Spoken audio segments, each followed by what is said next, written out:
ની વાવેતર પુષ્કળ પ્રમાણમાં થયેલું છે, તેમ છતાં આજે 60 થી 70 રૂપિયા બજાર છે, તેમ છતાં કિસાનોને પરવડતું નથી અને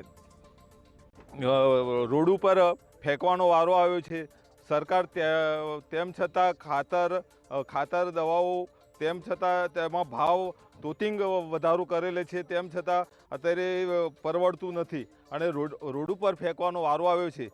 શાકભાજી પકાવતા દરેક ખેડૂતોની હાલત, જેમ કે ટામેટાં, રીંગણ, દરેક શાકભાજીમાં અત્યારે 80 રૂપિયા મણનો ભાવ થઈ ગયો છે. 20 કિલોનો ભાવ અત્યારે 80 રૂપિયા મળે, જે બિલકુલ પોષણક્ષમ ભાવ નથી. એક બાજુ ગવર્મેન્ટ એવી વાત કરે છે કે આપણે ઓર્ગેનિક ખેતી તરફ જઈએ.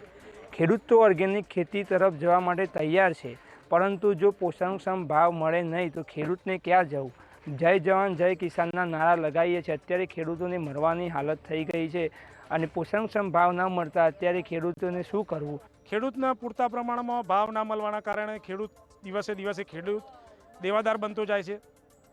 ખેડૂત ક્યારેય આગળ આવવાનો નથી. આ રીતના જો ચાલશે તો ખેડૂત ક્યારેય આગળ આવવાનો નથી અને ખેતી છે પરી ભાગશે દિવસે દિવસે. સરકાર આના સામે પગલો લે તો યોગ્ય છે, નહીં તો ખેડૂત છેલ્લે આત્મહત્યા કરશે. હાલની તારીખમાં બિલકુલ ટામેટીનો બજાર 60 થી 70 રૂપિયા ચાલે છે. હાલ ટામેટાનો રોડ ઉપર ફેંકવાના ચાલુ છે અત્યારે, અને હાલ ખેડૂતોની બહુ દયનીય પરિસ્થિતિ છે અને આ ભાવ પોસાય એમ નથી. તો સરકારશ્રીને નમ્ર વિનંતી છે કે આ બજારમાં થોડો સુધારો થાય.